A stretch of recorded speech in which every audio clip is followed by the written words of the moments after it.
This is a Ruffin 2 production. We were formed in the DMV in 1990. Long live real television, film, and music. And when I change up the flow, you don't mind, no, you don't mind. Whatever we do, love is a special time. It really feels good to know that you are mine, you are mine. And whenever... Thank you for watching, sharing, and commenting. Roll sound, roll camera, and action. Nobody's smiling. Nobody's smiling. Nobody's smiling. Nobody's smiling. Nobody's smiling.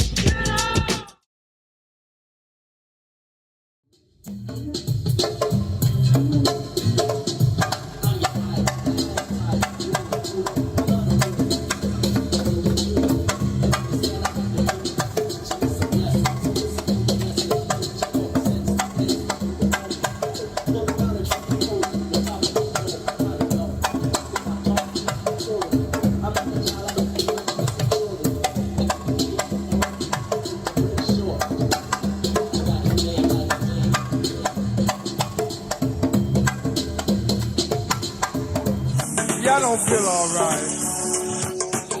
Huh? Y'all, you feel all right, people? All right, what about you, Valentine, and the rest of the gang? All right, then we're going to tell you about the one-on-one then. All right, is that all right? Is that all right with y'all? All right, then it's all right with us as long as it's all right with y'all now. All right? We'll go. Get it. So what kind of drive? You ready, Jungle Boogie? Y'all ready for Jungle Boogie down there? Huh? You ready for Jungle Boogie one? Is that Wani down there, baby? Oh, that's Angie. Right on, baby. Good to see you, darling. All right, hey, look here. We're going to let Jungle Boogie do his thing down on the other end now.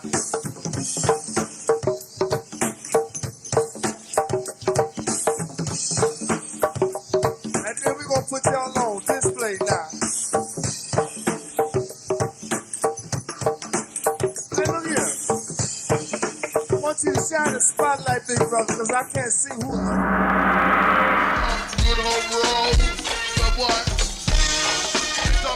Welcome, ladies and gentlemen, to another episode of Take a Ride Through the City.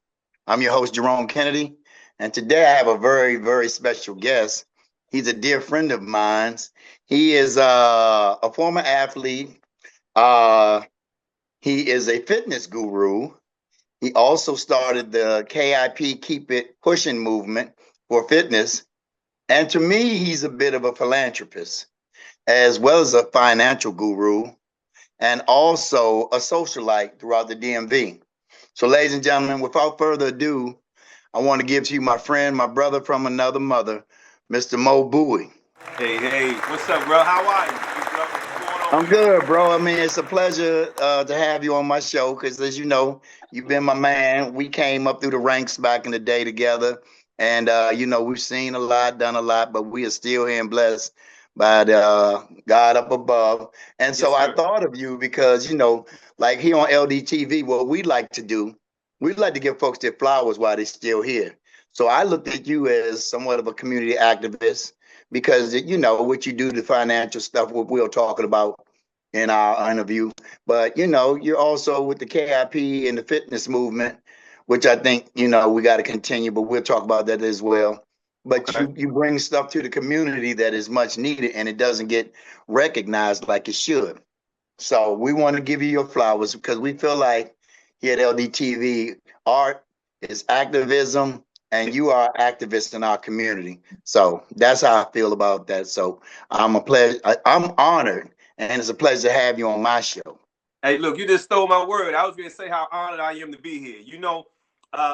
Jerome, man, I do a good amount of public speaking on different platforms, and anytime I'm allowed to do that and people trust me enough with their audience, man, I really appreciate it. And as I mentioned to you before, in days in the past, man, what you and Mr. Ruffin are doing, man, I think it's great. It's sorely needed. There's a lot of people out there spitting ballistics, right? But it's about the content. You know, we need some content that's going to really uplift and move our people, man, in the right direction. And maybe, and I hate to say it this way, but maybe kind of leave some of that past in the past. You heard me? So that's kind of like where I'm at, man, with it. Okay, so cool. So listen, I got a series of questions, and you just answer them as you see fit. And I'm gonna just go down the line, you know, and we just gonna chop it up like old friends. So you tell my everybody, man. I feel comfortable. my man. Listen, I'm just so honored to have you. Chill, like, you know, when the folks see this, they're gonna be like, "What? Rome and Mo?" You know. So, Yeah. but however, so listen, tell everybody your name and where you from. My name is Maurice Anthony Bowie, and I'm from Washington D.C. I'm from the Southeast Quadrant. More specifically, I come up in the Woodland, Langston Lane area. So I grew up. The address where I grew up is 2212 Irving Street. So for people who know, they know what a 7D is now. They know what a firehouse is. When you come down the street, down the hill, right before you hit Suitland Parkway, our street ran parallel with Hartford Street. You remember back then it was the big front where everything was being sold. You know what I'm saying? Yeah. And it ran kind of like perpendicular to Angel Place. So you know Woodland and Langston Lane and all that is up there in that area. For those who know, they know. You feel me? And I knew because it was funny because you was like on the back half, but it's like as soon as you come around that corner, you got action.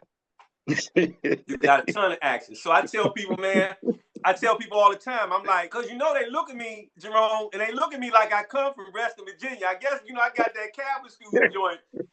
that helped save me, right? And then they Well, find I out was where I gonna grew up, say they're like, uptown. they look like I look like I come from Chantilly. You know what I mean? But that's just that Catholic school in me, man. But like I was getting ready to say, is that in my house, you know, we had a structured. Initially, it was a father, mother, husband, and wife. Their 4 kids, and we had a tight knit.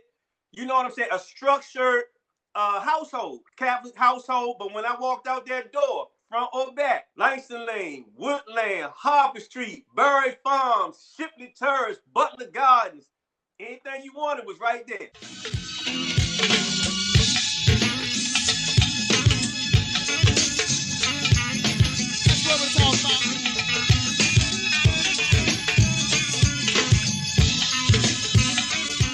It sure was. So look, because I always thought you was the only child, so you did have siblings.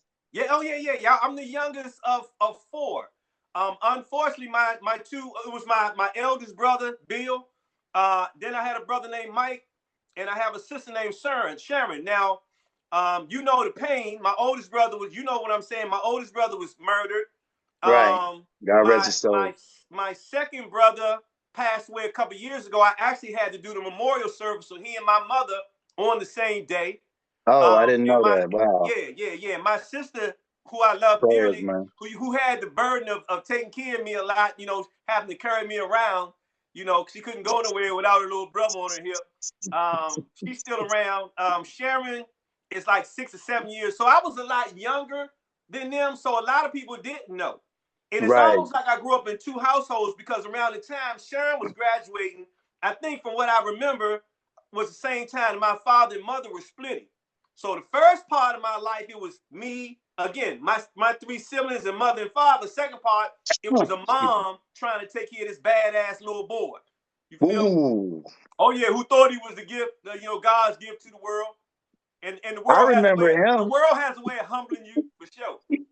I remember him. Yeah. Hey, so look, yeah, because I always thought you was only child. So where did you go to elementary school at? I went to St. Teresa down on V Street, down by Frederick Douglass' home, down that way. Right. St. Teresa and Our Lady of Perpetual Help up on top of the hill, right next to the panorama room. They were really one. So you go through the 1st to the 4th at St. Teresa, and then you go up on the hill, the 5th through the 8th at Our Lady. But before I went there, I went to Stanton Elementary School for kindergarten. Oh, so you did go to Stanton? Yeah. Mm-hmm.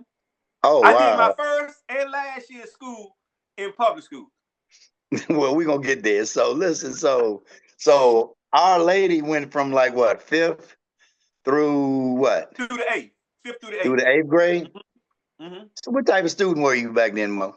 I mean, I was cool. You know what I'm saying? I always just wanted to do my own thing, man. So, I was good enough for DeMatha to accept me. I could always do my thing, but I ain't gonna say, y'all remember Ralph Phillips? That Of little course I know Ralph. cartoon with a little dude in there always daydreaming. He flying paper planes, thought it was a damn jet, the Blue Angel or something. You don't remember that? Yeah, I remember. But I would be in there, daydreaming. I always liked the little girls, man. And just always just wanted to do my thing, man. So I was decent. I was above in average intelligence. I think I did pretty good. I did all right, but never really applied myself until I got old. Like really when I got up in on the collegiate level. That's really when I Right. started really applying myself a lot more. Really, yeah. So you left there in what, eighth grade? I left after the eighth grade. Yes. And so where did you end up going to school then? I went to DeMatha. So you got accepted to DeMatha. Yeah, I was getting up when I had this. I remember I said Ralph Phillips. I had this disillusion, if you will, that I was going to play basketball at the best high school basketball team in the country at the time. Right. But I played basketball at Our Lady, and we won 2 CYO championships. Right, So right. Hold on. listen, Was that under Mr. Hawkins? Mr. Hawkins, we won with the midgets, and then Mr. Burton, rest in peace, both of them, rest in peace. Mr. Burton, we won with the fifth grade, we won a championship. That's called the midgets. Okay. And then you go and you play for it, but I think it's called the juniors, and we won a championship there as well. Yeah, because Mr. Hawkins was my neighbor, so God rest his soul. For His sure. daughter. Good guy, man. Good guy. Yeah. His wife, she's still around. She crossed really? alley from my Okay. mom. And the daughter, Vanita. Okay. And I went to DeMatha, man, because I'm one of these type. I always wanted to play with the best. You hear me? My name goddamn Mo Bowie. Look, I'm going to play with the best. If I can't play with the best, I ain't even be playing. I don't want to play if I can't play with the best. So that's why I wanted to go there.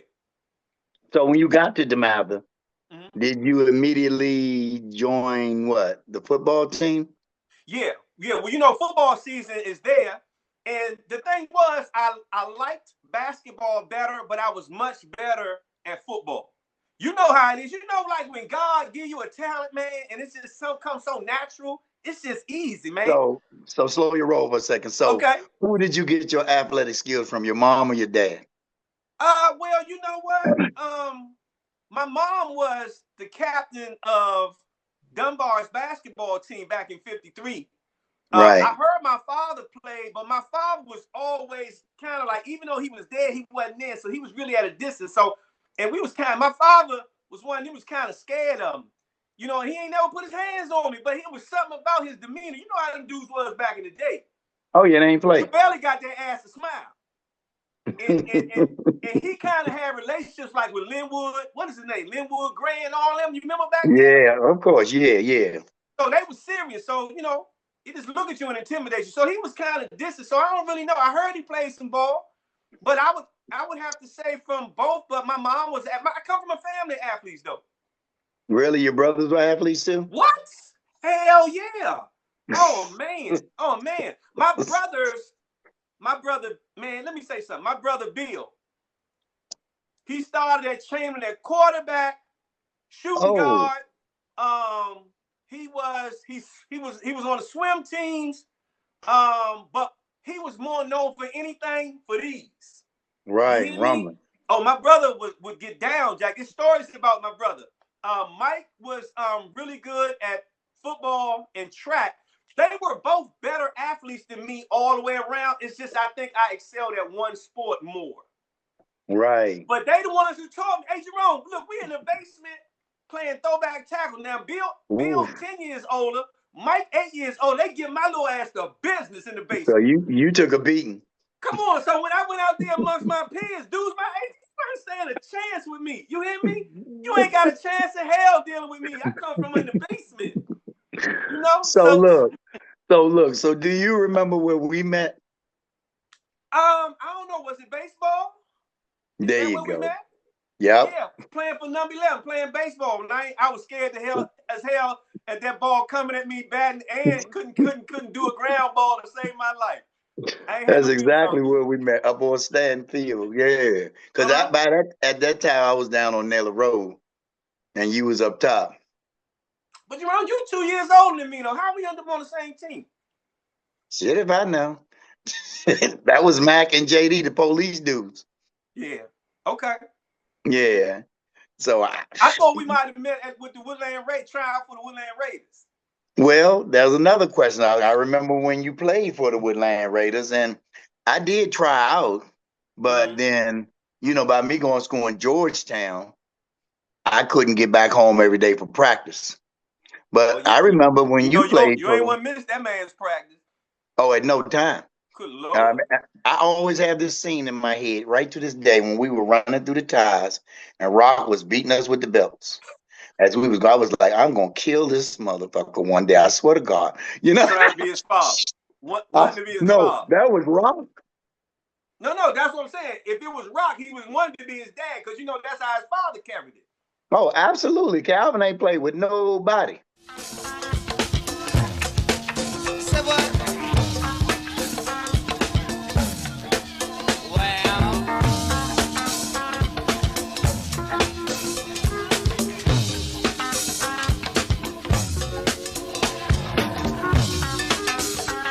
Like that part to Nixon.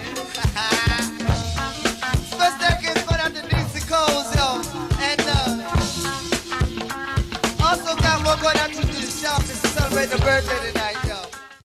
He ain't never hit me though, Jerome. Well, he knew you. But you was no, he didn't know me. He didn't know me. He didn't. Okay, what happened was my brother was a star wide receiver for him. But when I came there, he didn't know who I was. So you know how he be picking up, give me a guard, give me a tackle. The dude tried to put me on the line. I was like this, little fat little me. I was like, I don't play on no line. And he looked at me, you little motherfucker. You know how he used to talk, right? Oh God, do I ever? He said, well, what you play? I said, I play running back. So Jerome, I got on the number 32 jersey. We ain't had a real jerseys back then. Right. I got on the number 32 jersey, and I'm boogieing, I'm getting it, I'm killing them. He said, I'm a little motherfucker. He said, I'm going to call him OJ. Then he said this, right? He said, nah, little motherfucker, too fat. I'm going to call him Franco. And then, that's where Franco came from. So everybody up on the hill called me Franco. Yeah. I remember that. I love them days, man. I do want to say for the record, so y'all make sure I was most valuable player my second year there. I want to make sure y'all understand that now. Now, did you win a championship with Woodland? We ain't had no damn championship. We was barely in any leagues. You know what? But that was the hood leagues. But Calvin had that thing structured though. They would go from hood to hood, whooping up on people. Northeast Cowboys. Yes. Hey, look, I think I was the only one. Again, coming from this little square house, right? I think I was the only one the right age and the right weight or whatever they publicized. Everybody, man, them dudes was coming to practice like this. With cigarettes and cars, supposed to be 9 years old. Boy, you terrible. Terrible, Mo. It's true. It's the truth. Hey, look. God. And look, took that same Woodland Raider temperament and disposition, took that shit up DeMatha. By the time you got to DeMatha, you was go hard. They wasn't prepared for you. You know what it was, man? I brought a different temperament. And see, DeMatha was another animal. They on some different shit. They was, you know what I mean? Well, they on discipline. Oh man, at DeMatha, let me tell you, the first thing they did, when you go in the gym class, you know what they did, Jerome? They made your ass wrestle. Now, oh God. This is my assessment. Why y'all make us wrestle, right? Right. You know how you have a litter of dogs? Right. You see which one is the alpha male? Right. I think that's what they were doing. Oh, really? Oh yeah. That's my humble opinion. My little 2 Okay. cents. Yeah. Wow. Okay. Oh, they on business. They was on business up there way back in the 80s. And still. Yeah. They got a reputation to uphold. They got a reputation to uphold. Yeah. Well, the reputation was really just getting started. I'm gonna say on football wise, like maybe 3 years prior to me. Okay. So like when I came in the freshman, they had some bomb squads up there. It's just them people up on North Capitol Street had bomb squads too. Carve. So did you play with Steve Smith? Yeah, Steve and I started my first year on varsity. Steve and I started in the backfield together. Steve was the fullback, I was the tailback. Mm-hmm. Okay, you played with Eric Chapman too? Eric was the quarterback. Eric played with me. No, Eric and I started in we're in the same class. Eric and I started both in our 11th and 12th grade years there. We started 2 years together in the backfield there. Because I knew Eric back in the day. We used to go to Abbey Day Camp together. Oh, Eric can spin it, Jack. Oh, yeah, he could go. They used to always pit me and him against each other because, we both had arms at the camp and stuff like that. So, and I ended up going to Eric's Wilson. an athlete, too. Eric was an athlete. I'm not saying he's the fastest or jump the highest, but Eric could play whatever you want to give him. Basketball. Oh, yeah. I think he played varsity at DeMatha, too, in basketball. Did he? I think so. I'm pretty sure he did. That. I know he did, because you know why? I remember them playing against Mackey, and they say every time Eric got in the game, Johnny Dawkins used to do like this. Like, just throw it up there, I'm going to dunk on his little ass. So yeah. Yeah, he did. He played varsity. Mm-hmm. So this is where I'm confused. So you got that 9th grade. Was you playing JV or you was playing varsity? No. I played freshman. Okay. Yeah, they do get the freshman. I didn't know anything about going out for. So you're going to laugh when I tell you why I didn't play varsity in the 10th grade. But I didn't know anything about it. But I'm going to tell you what made me feel really good. Basically brought some tears to my eyes. 40, 50 years later, when I get on social media, my freshman coach, his name is Quinn Condeska, I think it is. He hit me and he sent me a DM. He said, man, I told Coach Jerry Franks, who was the varsity coach, he said, man, I got this running back on freshman. He could play varsity right now. Right. That shit means a lot now. That means a lot. Right. I wouldn't have got no air. And that was very rare back then. They do it all the time now, but back then you make the varsity in the 9th grade, or if you make it in the 10th grade, you boogieing. I mean, y'all had some hell of athletes out there at DeMatha. Yes, sir. And so it's like, yeah, so you played what, 9th, 10th, 11th grade. Mm-hmm. I ended up playing JV in the 10th grade because I hated DeMatha, man. They didn't like me, and I didn't like them, and they cut me from the freshman basketball team, and I should have made it. It was kids there that, that I was cooking in CYO, but they had their little quotas that they had to meet, if you know what I'm saying. And I didn't make it, and I didn't like it. And my big cousin Nitty went to Wilson. I'm going to go to Wilson to play. I want to go to Wilson. I'd rather be around some girls anyway. Forget y'all. You know what I'm saying? But I couldn't get in. I think, what's his name? Coach Moses or something? Yeah, Moses. That was I couldn't get in. They was trying to let me use somebody's address. Why you ain't tell me you was trying to come to Wilson? I don't know. Well, Mitty got up there, so how the hell you couldn't get up there? I don't know what it was, and my parents didn't really want me to go, so I ended up going back to DeMatha. So when I got back, and I was like, well, Coach, can I come on out for varsity now? It was too late. He was like, nah, you can't come now. You're going to have to play. And again, I wouldn't, man, DeMatha again.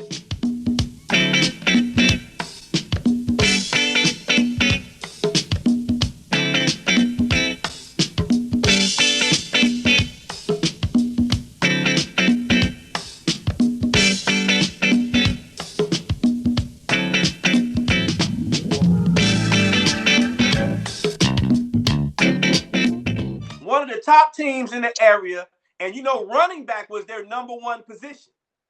Okay. If you played running back at DeMatha, your ass could get down. You hear me? Because and the thing was, I tell you what, little Negro, sneeze, cough. Because you know what? We got about 3 jokers that can take your place, and one of them probably better than you. So it was so competitive, man. It was amazing. But it brought the best out of you. And like I said, man, I like playing with the best. Right. You feel me? Oh, man, I loved it. So you got to 11th grade, you didn't play for DeMatha? No, in 11th grade. No, that was the 10th grade. I played freshman in the 9th, JV in the 10th, varsity in 11th and 12th. My first 12th grade. Varsity 11th and 12th. Yeah. I started both years on Because, I mean, you was kind of like a standout in 11th grade at DeMatha. Well, no, Steve was the shit in 11, but see, it was easy for me to get a lot of yards because all you had to do was fake it to Steve. Steve was a parade All-American. Right. That year, we had like 5 bomb running backs, and Steve was, and 2 of them were parade All-American. Steve made parade All-American, and then Mike Anderson, who was my backup, ended up making parade All-American a couple years later. Wow. So my standout year was in the 12th grade. So that's where I'm all Metro confused. Conference and all that. So this is where I'm confused. Okay. So how in the hell did you end up at Anna? Because Mr. Know-It-All, running his own life, I reclassed and didn't know what the hell reclass was. What happened was I didn't do what I was supposed to do academically. I screwed up. Let me say this, man. I don't hold no grudges. I don't live in a small world. You hear me? My zip codes don't reside with all fucking zeros. So I don't hold no grudges, but shit is what it is. I'm ready to turn 61. Them dudes ain't look out for me. They and basically in layman's terms, they fucked me over. You know what I'm saying? You know, now I give them passes. I love them, man. I get along. Okay, I played with 2 varsity coaches. My first year there was Jerry Franks, was his last year. Mr. Franks was my man. He gave me my chance. You know what I mean? Maybe it was a little man complex. We was both short.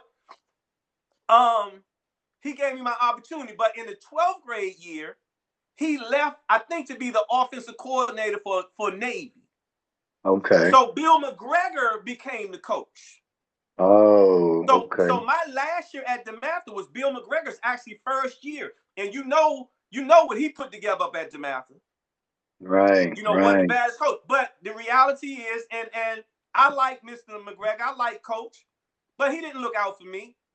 Right. You know? Now, I'm not going to say I was just a scout, Boy Scout ass student, man, but when you got somebody like that, I put it to you like this. I would have just been different in how I treated the kid who was the goddamn, what is it called? The workhorse? Got us our first championship. You know what I'm saying? And I'm going to tell you like this, real talk. They would give Eric Chapman the most praise, and Eric could spin it. Eric, bad boy. But DeMatha was never a passing team like that. Right. You know what I'm saying? We was a running team. And I'm going to tell you, we didn't have the most talent. We won the championship, but we was trying to win the championship so much. We kept losing the curl. I only lost the curl 1 year on some humble shit. You hear me? I like to say we the motherfucking lion tamer. Excuse my French, right? No, say what you gotta say. Yeah. This is my true audience. So when what happened was I wasn't doing what I was supposed to do. You know what I mean? And there's no junior college. Man, McGregor might have talked to me one time about college. The people at DeMatha didn't care for me, and I ain't care for them. I said, Jungle, I don't hear you. I don't hear you. You know, the priests and all that kind of stuff. It was already hard for me. It was a culture shock when I went there. Hell, I only knew a couple white people before I got there. They was the nuns and the priests up at Our Lady. Hell, what was his name? Not JD, but what was our baseball coach? Mac. And Mac. You know, so it was different for me. I never really cared for it. But again, I gotta take accountability. But I thought that would have been a great adjustment coming from Catholic school. Huh? I thought that would have been a easy adjustment coming from Catholic school. But I'm coming from, man, Our Lady of Perpetual Hell was a public school that you paid money. All black people there. We might have had 1 or 2 white people. Like I say, the only Caucasians there were the authorities, like the nuns and the priests. Right. But everybody else was black. The student body was black. Okay. Jerome, it was South. It was a freaking Morris Road next to the Panorama Room. I mean, I get it, but I ain't never went to Catholic school, so I wouldn't know. But I just no. I ain't say that. That wasn't me. That was a bad connection. I ain't say that. Oh God, Mo. So listen. So you ain't miss a goddamn thing, man. Oh God. So listen. So now you got frustrated. You left DeMatha, and that's when you ended up at where? I failed government on purpose because I had screwed up my opportunities. So me, old smart ass me, I'm young enough that I could play another year. The little girlfriend that I'm dating was a cheerleader at Anacostia. Her best friend was on the cheerleading team, and her boyfriend was the quarterback, Joe Clark. Oh, yeah, I know Jamar him. and Joe. So now remember now, Joe did 5 years at Anacostia. Oh. And you know who else did 5 years? Pernell Moore. Oh. Yeah. So, but we were all young enough to play. Okay. This is good news. Now, mind you, let me say this too. My backup was Mike Anderson. Do you know McGregor? Now I'm all Metro Conference, all Catholic school that year. Do you know McGregor benched me my last game? What? Oh yeah. Benched me the championship game against Gonzaga. But that's why the championship game? Use me up the whole. How many? This is the life of Mo goddamn Bowie, the idiot that he. How many jokers make all league and get benched their last game? That sounds crazy though. What was he trying to throw the game? Man, I don't know, man. Like I say, man, I had a running back. Another thing, I don't think that McGregor, man, DeMatha kept an all-Met running back. Right. Because the coaches used to let you run. I could never run. And every time I'm boogieing, I'm all league and all that, but every time I'm trying to get my man and get my stats up there, they want to put Mike in the game. Oh, wow. Which from a coaching standpoint, okay, but McGregor wasn't Jerry Franks. But McGregor, great coach, man. Clearly what he's done, maybe he didn't know how to handle kids like me when he first got there. I give them guys a pass because if they probably wasn't, if I'm 18, he probably wasn't no more than 32, 33 years old, probably. I don't know how old he is now. So now you... And so I went down to Anacostia to play. And so what made you go to Anacostia? Because, again, Paulette, Anacostia, they was going to have a bomb-ass squad, and I ain't give a shit who the tailback was. I'm coming, nigga. You hear me? So, and everybody knew, because, I stayed in the papers, right? So, oh, man, Mo Bowie coming down here, Mo Bowie. And there was a guy down there named I remember. Andre Monroe. It was his last year. It was supposed to be his year. And I come down there, Dre ain't like me at first, right? And I got the starting spot, but we ended up alternating. We brought the plays in. So, and to me, we both made all in. Now, Jerome, you're a football player. How many people make all league at the same position and they're never on the field at the same time? So, I mean, y'all had a bomb squad. Oh, shit. They say, no, all jokes aside, they say the team we had was one of, if not the best, inter-high football team. That's what I hear. And that's the stories that are told. Was Joe Clark quarterbacking for y'all then? Yeah.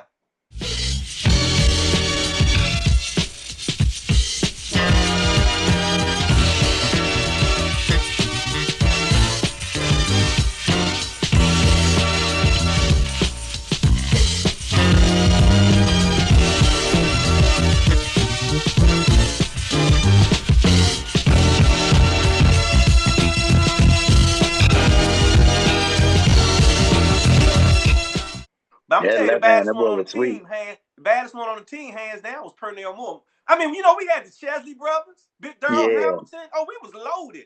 Donnell Patterson, Hercules Patterson, little brother. Oh, man. So y'all went to the championship, obviously. What? We was the first inter-high team supposedly to leave to go out. You know how the inter-high teams used to go out to Virginia, get the shit beat out of them so they can get a check. We was the first inter-high team to go out to Virginia and win both games and bring that shit back on home. And I loved it. For my first game in the inter-high, see all these crazy Negroes, I'm like, oh, shit. And look, and you at home. Hey, Slim, the first game was a night game up at Dunbar. Oh, that's cold. You know your man. Now, people don't know. Jerome, I grew up really fast, man. I had a little bit of peach fuzz over my top lip when I was 11. So the girls, they 13, 14. That's a big difference when you're young. They steadily taking advantage of me. I loved every minute of it. You hear me? So we started getting high and doing all that at 11 years old. Right. So we grew up so fast, man. So, man, we was just doing everything, man. Every game I thought I was at RFK Stadium or in the Meadowlands. I stayed hallucinating. You hear me? That's where all them goddamn moves came from. I saw 33 dudes on defense, not 11. Nah, but man, no, seriously. But we had a fan. I mean, that team. If that y'all sounded, had a bomb squad from what I recall. oh my God, oh my God, oh my God. So damn. So, but it felt good to go down Anacostia then because you were at home. And did it feel good like that? I'm gonna tell you why I felt really good. No shade. I ain't have to do no schoolwork. I'm gonna tell you like this. They was learning stuff in the 12th grade that I had learned before I even got to high school. Do bass that money. Rock with me, Mickey. Rock with me, Mickey. Talk to him, Mickey. Talk to him, Mickey. Let's go wait on Mickey till he's finished, all right? You about ready? Hey, Mickey. Hey, Paul. Tell him again, all right? Tell him again, all right? He's so fine. He's so fine. He's so fine. Dang. And I was like, are y'all serious? So I went to being a damn near Dean's List student. Wow. Hey. Hey, So man, I it ain't was mad just at a year to go nobody, down but there and play football. But that didn't work out either, though. I mean, but you went down there and you was a standout. I recall. I was like, damn, Mo done left DeMatha, and then you went down Anacostia. I remember hearing Let about me it. say something to you. That team was packed. That team ain't need Mo Bowie. He was a great piece to the puzzle. That team was going to win Whipple. And like I said, Andre was going to run that rock. You hear me? They was going to win regardless. But it was a good piece of the puzzle. But Was Stu? Is that when Stu first came? yeah, he was a coach, and I love Coach Stu. You know, I was on the committee when we did the Knights of Legends back in 24 for him and Coach Eddie Blue. Right. But I'm gonna say this too, and I'm being. These are stories. These are some things I'm admitting to that I never have told, and that was 50 years ago, damn near. You know, Stu didn't look out for me either, man.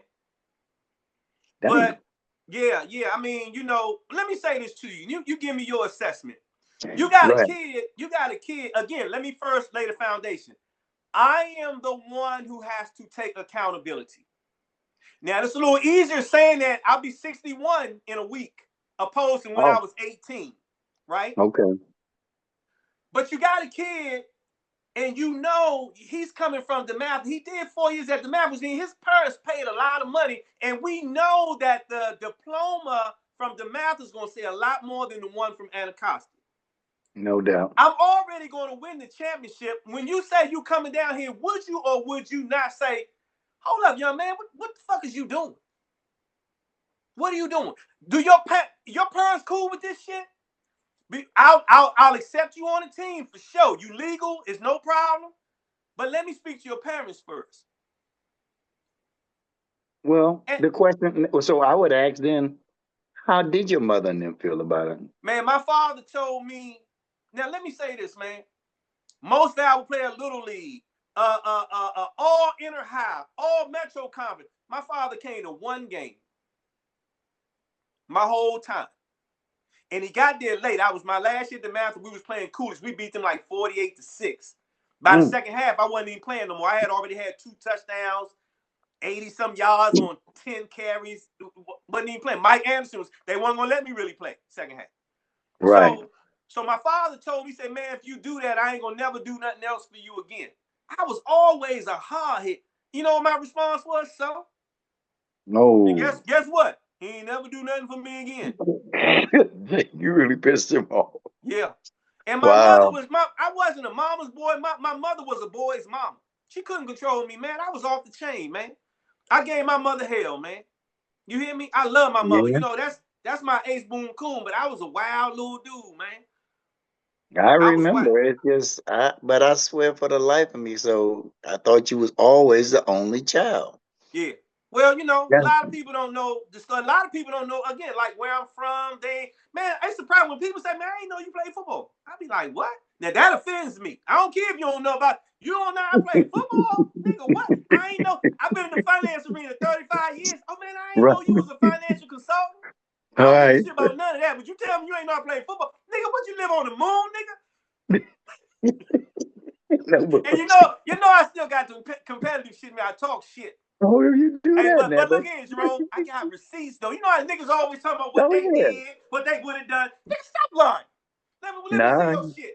you They got ain't got hella nothing to prove. content, which we gonna post. So, Oh, but yeah. at any rate, yeah, you got hella content. We got plenty. So, you graduated from Anacostia, right? I did. Okay, so I know. Let me go back for a second. So I know throughout that time, were you going to the Go-Go's and stuff like that? What? That's all I wanted to do. I wanted to play football, take my little wee-wee, have some sex, and go to the go-go. That's it.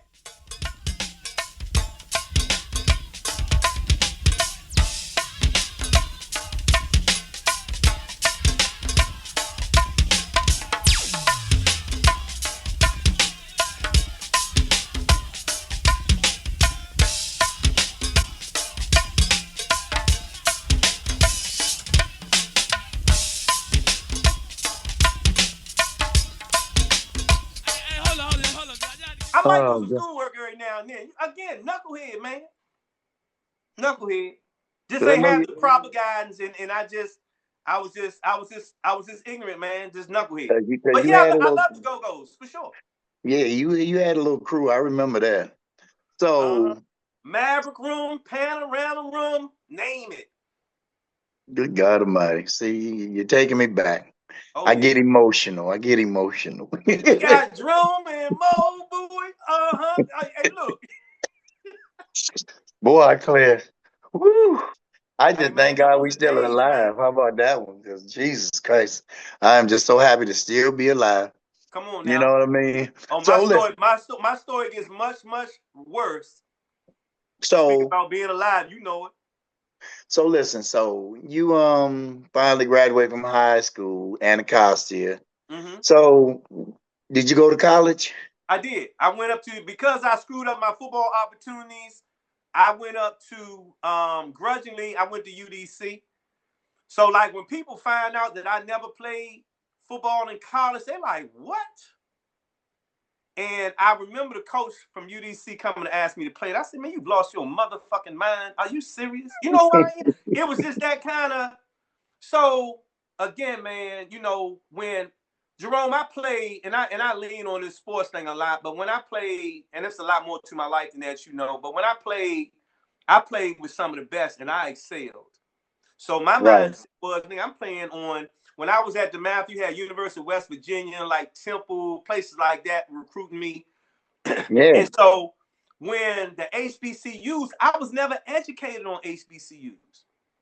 So when a Howard mentioned me or Morehouse mentioned me, are you fucking serious? Do I look like I'll never play again? First, because I didn't have nobody say, do you know what it means, young man, if you get a degree from Morehouse?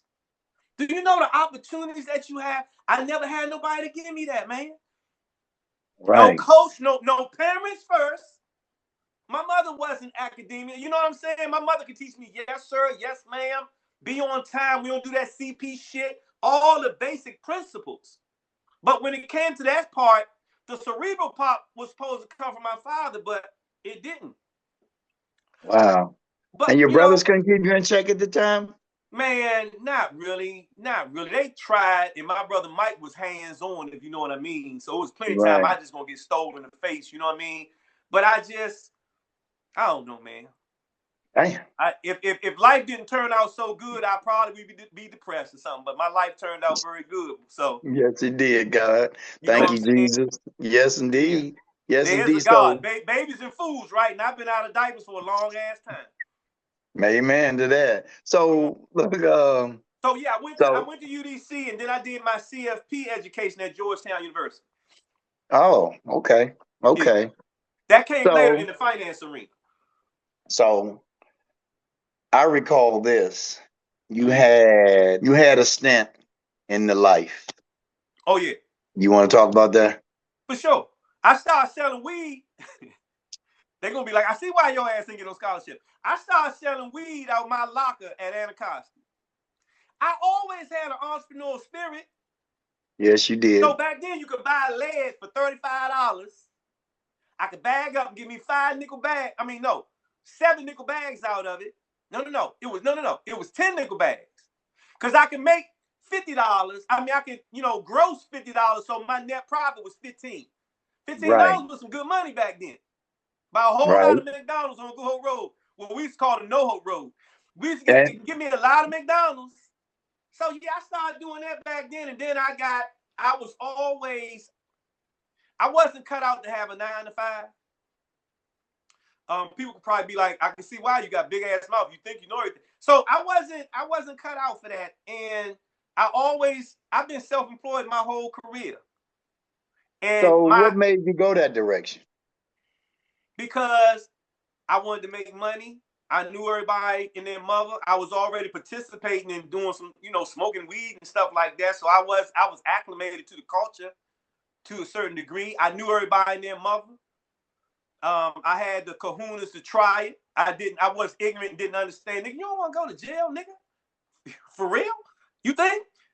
So yeah. I wasn't raised that way, but nothing. But unfortunately, we got really, really heavy into the game. I won't say any of my cohorts, but we got really heavy into the game.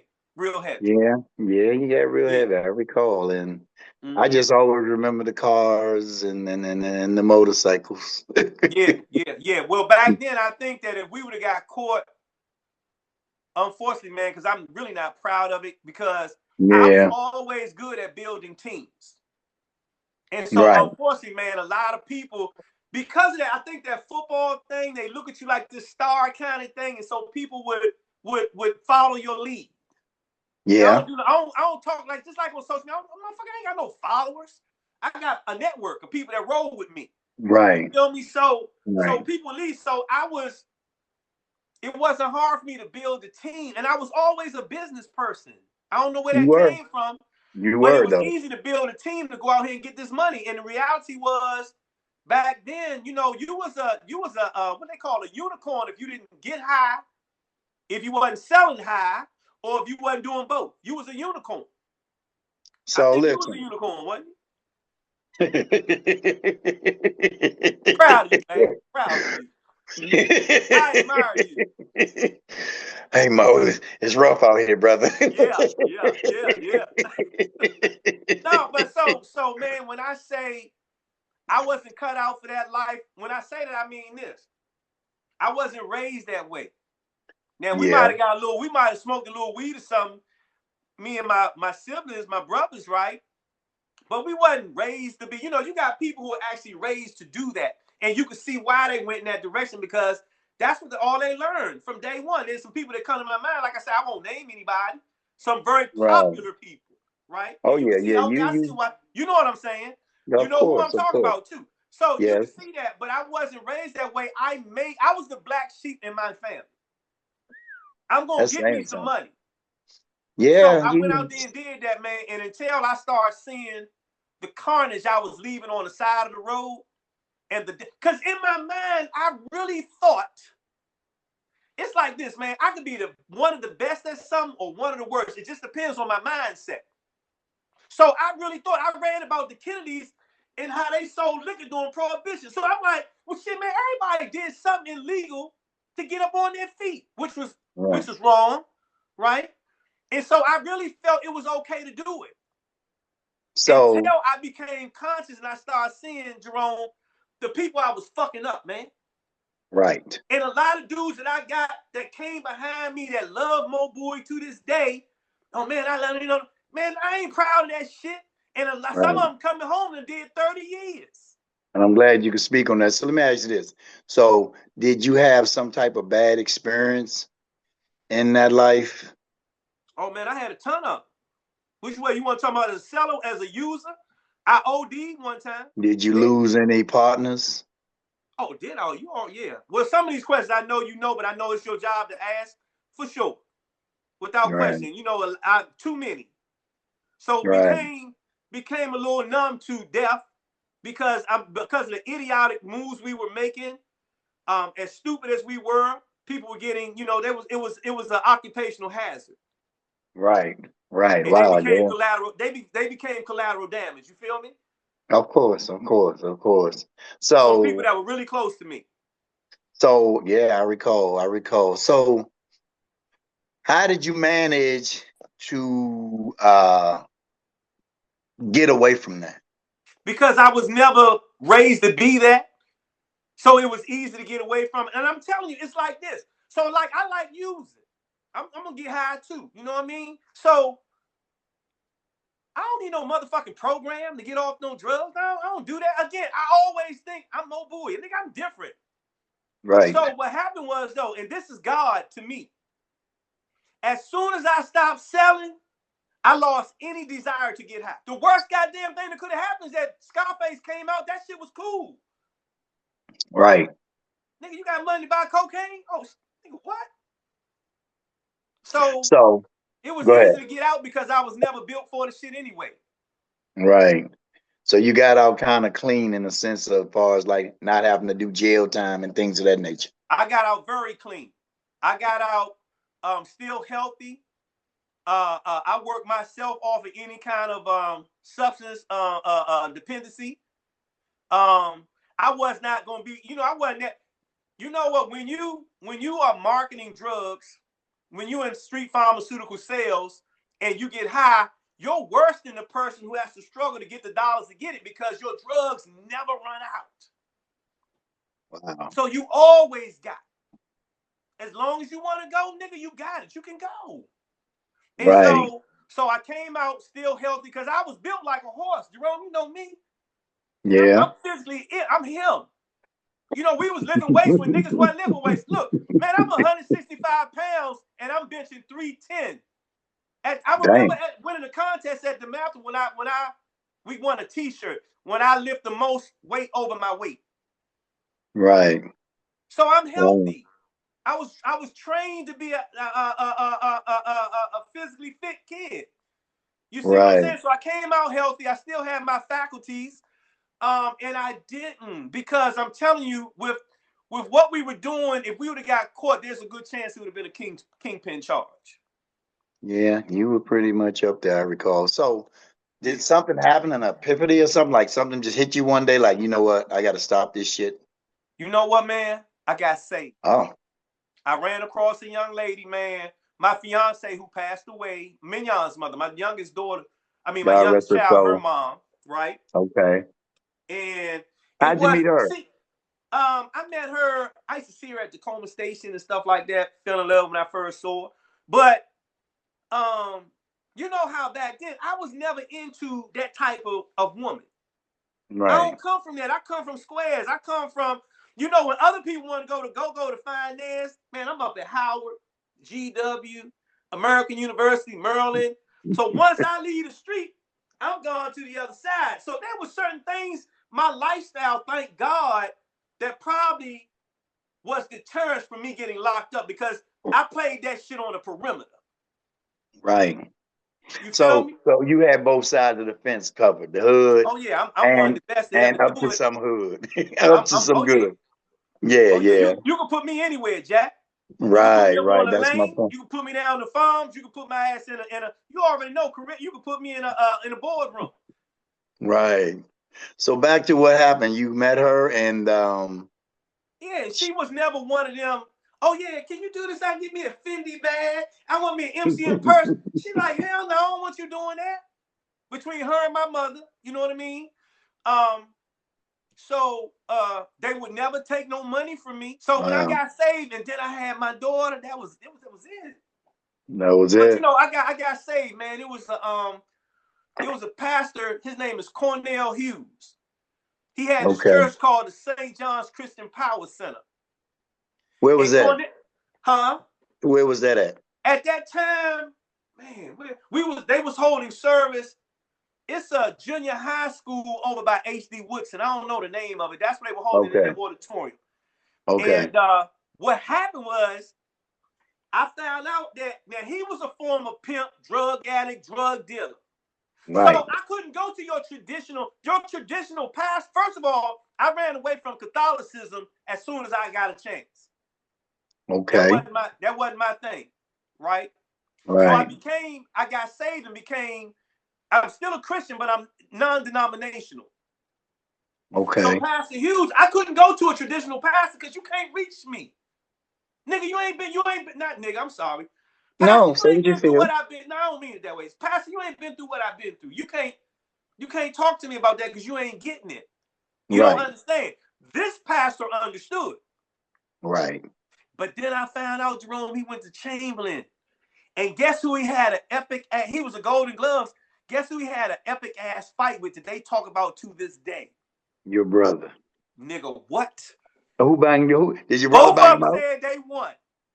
Okay. Now Cornell was a Golden Gloves guy. Belly was a street fighter. My brother knew martial arts, all that shit. Right. So I don't know. I think it might have been Cornell though. I think Pastor Hughes might have won though. You still in touch with him? Oh yeah. Mm-hmm. Yeah, we talk not all as much as we used to, of course. I used to actually live with them because part of me and my transition off the street to become a productive citizen was, Pastor, I don't know, I got responsibilities, man. I got apartments and stuff like that, cars. I mean, what am I going to do? Well, number one, you know how you have those houses that got, what they call them, English basements? Right. So they had a house up on Otis Place, Otis and 14th up Northwest. And so they let me come and rent the basement. Okay. So now I didn't have to worry about lodging. I didn't have to worry about having a roof over my head, and that helped me in the transition. And I never played in college, and people are shocked. But I went to a free agent camp up in Shippensburg, Pennsylvania, the ASC Pro Football Camp. Okay. And I actually got an opportunity, not saying I'd have made it, but I had an opportunity. The New Orleans Saints offered me a tryout. Really? Yeah, I met a guy there, and he had a tryout too, but he was in the finance arena. Oh. And at this time, my fiance and I had started a carpet company because one of my boys, godfather, was the head of procurement at the Pentagon. I'm telling you, I've always been a businessman. So I can go in there and source some contracts, learn how to get some of these contracts. I don't give a shit about no carpet, but it's a good bridge for me to learn until I get what I want to get. So this is what I was going to ask. Sure. So you're pretty much saying it, but how did you make that transition from the street life to the business? Because like you said, you always were business inclined, as I recall. Mm-hmm. So well, that was it. You know what I always remember about you? You was a numbers guy. You always knew numbers. You always knew numbers. I started taking accounting because I was an accounting major in college, but I started taking accounting in the 10th grade at DeMatha. I always remember I said, nigga, Mo know them damn numbers, Joe. He got them numbers, and and I always equate numbers and people. I'm smart enough to use this right here. You hear me? You get your finance man, his ass start calculating his head, cut his ass. Oh, you got to go, bro. Where your HB12C? Where your finance calculator at? So go back now. You was starting a carpet company because you met the guy in finance. It was a friend of mine, and Richard come from over Southeast, and he was trying out for Woodland too. He played at H.D. Woodson. His godfather was the head of procurement at the Pentagon, and I knew people who were master carpet layers and carpet cleaners. But they always worked for somebody like Randy's Carpet or something like this. So bing, hey, I'm gonna start Bowie carpeting. So we can get the contracts. I got the people to do the work, put them together. And that's what we did. Okay. And so what happened was I met the guy at the pro camp, and he wanted to come and talk to my subcontractors about life insurance and about retirement planning. So when he came to talk to me, he suited up and everything. Now they know football gear on. We done with that, right? And he told me how much money he was making. I said, what? I said, hold up. I can put on a suit. Talk to people about saving money and getting life insurance, and I'm gonna make this kind of money. Are you nigga sign me up? And that's how I got into the business, man. I got my first designation August 17th, 1991. So what company were you working for at that time? I was working with a female-owned, black-owned independent marketing organization titled RCI Financial, Richardson Carter Industries. Actually, the owner, one of my first mentors, she's the head basketball coach at the University of Temple. She's the head basketball coach for Temple. Yeah, her name is Diane Richardson. Okay. Oh, yeah, she's the coach there now. Mm-hmm. Okay, But that's how yeah. I got in the business. Yeah, because I mean, you've been doing that for quite some time now. Oh, nigga, I'm surgical with it. I know you. No, it'll be 35. Hey, Jerome, you but, silly, man. I told you make me feel comfortable. Hey, but look, I know this. It's just this is for the viewers. right. It'll be 35 years on August 17th, this coming summer. Well, that's a blessing and continued success for sure. Thank you. Thank you. So this is another thing I'll be tripping off of. Like, how did you become this socialite? God damn, Mo, you know the whole city and the DMV. It was easy. It wasn't because of my family, the Bowies. It was because in the second grade, I got connected with the Yeldale family. You remember my best friend named Moby, right? Of course. We met in the second grade. We became inseparable. Me, Moby, Nitty, his big cousin Nitty, and Edward. The Yeldales were Not everywhere. Ed Stewart. Not Ed Stewart, no. Edward Yeldale. Okay. Not Ed. I know Ed too, but Yeah. they were everywhere. All areas of DC and Southeast Extended, Oxy, they were everywhere. Didn't they come from Hillcrest on our end? They lit up Hillcrest, right? They got, hey, Jerome, when I say they had people that lived every damn where. Okay. From the Gold Coast, which was Joseph Yeldale, used to be second in command. Right. Under Mayor Barry and Sherman Pratt Kelly. Oh, shit. Okay. Park, all the way over to Pomeroy Road. Jesus. They was everywhere. And so it was no place that we couldn't go. So when you breed that with football in both private and public, right, then you add the street on top of it, and then you know, Fontaine. Pretty Ricky, what they call him. kind of, you know. Pretty Ricky, I got it. That's what they call him, Pretty Ricky. Dealing with certain women, we got around. And then we was just good people, man. We was just good people, man, to know. Hey, look, I mean, when I say that, I mean, we wasn't no larceny-hearted, No. It ain't that. It's just that, I be laughing because every time I look on your path, like, God damn. Yeah. Cause I mean, it's like soon I see you, I be like, hold up. It's time to get a Hey, look, and then it's funny because again, like I say, and I really mean, I joke and play. I've always been the class clown, right? But when I say I know the other side, so people didn't know me as far as that.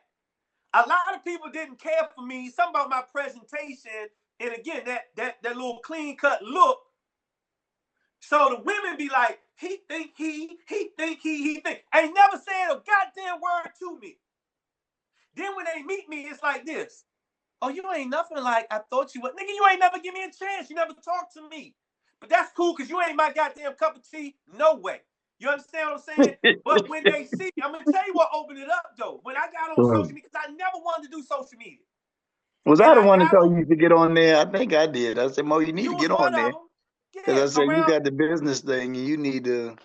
But it was, I never wanted to do it. I thought it was corny. Who the hell care about what I'm doing in my life and stuff like that? But now I understand but what I was saying was when I got on there and people start seeing me in pictures with some really, really well-known big boys. Yes, and you can see them pictures ain't no motherfucking clickbait. Them niggas know each other. Yes, they do. And so now it's like, how this nigga know him? Oh, now, and then another thing was a lot of these dudes thought I thought I was their age or younger. So they want, they want to muscle up on a nigga, right? But you don't know, nigga, I'm an OG, nigga. I used to hang with your brothers in them, but now they see me, and instead of Mo Bowie, now it's What's up, What's up, OG? Because now there's a level of respect, but I wasn't getting the OG pass before. Right, because they didn't know you. Yeah, so social media, I allowed them to creep and peep behind my personal curtains. You hear me? Right, yeah, because I mean, so on average, if I didn't know you more, I'd say, oh, I know you from uptown. You from uptown. Yeah. He from up top. I mean, but because I'm a grungy little dirty Southeast dude. They taught me how to take a bath once a month. Just once. They taught me how to count. How to read and write really good and count even better. They fucked up. But showed me the other side. They sure did, but yeah, they did, because if they knew like where your house was, which is kind of like a good street. But Back when then, you go yeah. around that corner, ooh Lord. All hell I break mean, loose. ooh Lord. I mean, I You could got just say, Hope ooh Village. You Lord, got like Hope Village a block away. around the corner. The halfway house. Oh yeah. Yeah. And then the lane. Oh, but And the big front wasn't shit back in the day. That's Harvard Street. That's where all the yeah, drugs were sold. Harvard right there. Yeah. Damn, boy, yeah, I used to laugh like, how the fuck most survive over there? But you knew everybody. So, Well, no, I'm gonna tell you a big part of it was I'm telling you when I'm being repetitive and redundant. When I say my brother, oh no, right. no, y'all don't want to fuck with that one. That's Bowie little bro. Nah, y'all Right. get that little nigga a pass. Let him go on. Don't take his lunch money. Give him a pass.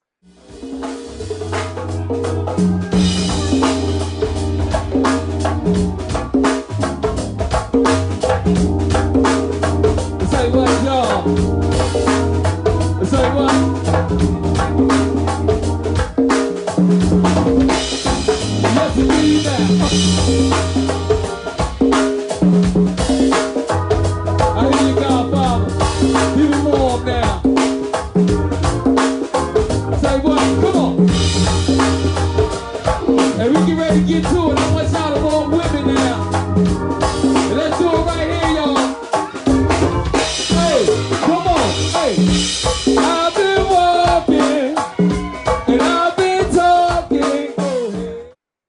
Yeah, So, if that's you right. might say, so you said your brother got murdered. Was that some type of street situation or something? Nah, man, my brother was he still had the heart of a lion, but now he's 50-some years old. He got a body of a lamb, right?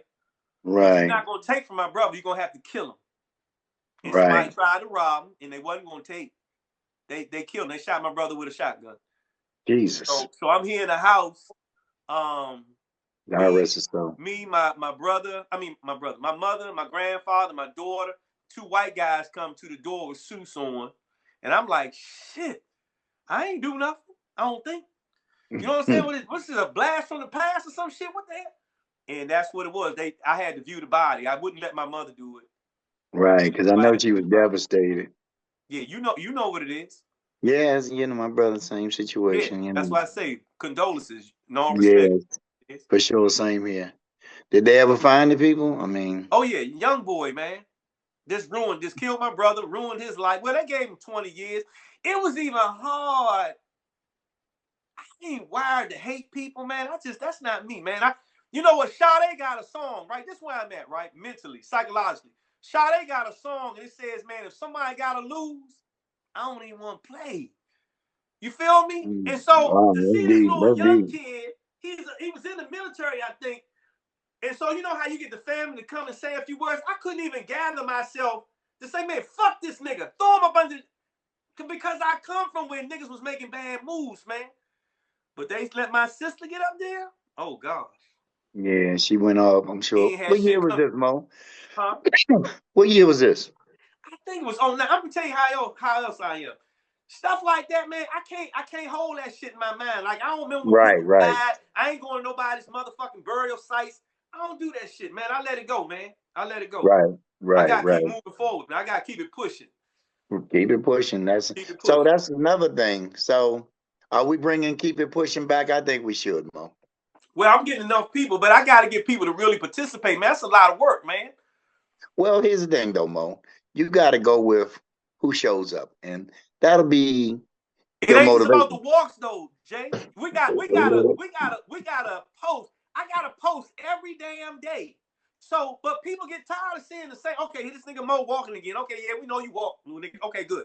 But they had to see the Jerome's post. They gotta see the Mr. Ruffins post. They gotta see people post. And I Okay, tell people so don't keep shit a secret. My name is Bowie, not goddamn Bond. I ain't no fucking secret agent. Post the shit, man. Let right, people I see. get it. That's I what get it. encouraged you. Well, see, here's the thing I do know. You have a group of people now. Yeah, man. So, I mean, they supposed to help you out, but if you want me to join the group, I'll be more than happy to participate on that note. But it was the same 2, 3, 4 people posting every day, and at a certain point it gets dead, man. I got things I got to do in life too, and it just can't. I got tired of begging. Remember that it wasn't no money grab. I ain't making no money off this shit. This coming from the heart. Right. Fitness and motherfucking finances. We're going to put spirituality to the side. That's in its own special category, right? Right. But there are two things that touch pretty much everything we do in life. I call them the co-common denominators. Number one is fitness, your mental and your physical health. And number two is your finances. You don't want to get in shape and extend your life expectancy and run out of money, because then your ass going to be like, welcome to Walmart. It's an aisle 9. Let me put this goddamn smiley face on your shirt. You don't want to have all this money. It ain't funny. Yeah, or have all this money and not be healthy enough to, so I don't understand people letting themselves go. I think it's an arrogance to me. You got anything you want to say to the people before we Well, because I run my mouth so much, and I appreciate you allowing me to do that, man, right now, this is what I want to say. We are very underserved in the arena of financial literacy. Now, this is what I do now. Paying you respect, being blunt, fuck all that football, fuck all that drug shit. What's happening is right now. So when I say you and Mr. Ruffin's show coming on here providing a certain kind of content, you understand what I'm saying? That's going to progress our people. That's what we need. I ain't got no problems with people, and I feel comfortable saying this because I was in the motherfucking game. But how many, all these basketball stories, sports legends, and about the Go-Go's, and man, I respect, I love all that shit. Oh, he just came home, so he gonna get these credit streak. Okay, I get it, man. But what the fuck is that gonna do for us right now? And I'm hoping I'm not, just all respect to anybody that's doing it, and I feel comfortable because I was an athlete and I was in the motherfucking street. But we need something that's going to progress us right now. And right now, financial literacy is a major deficiency for us. And that shit ain't just about learning how to make a budget and get a goddamn checkbook. Do you know that when you have a lack of financial literacy, what it does to our communities? When I say that, I'm talking about violence goes up, crime goes up, health-wise, motherfuckers stressed out because they under poverty, they living in a small world, majoring in minor shit every day.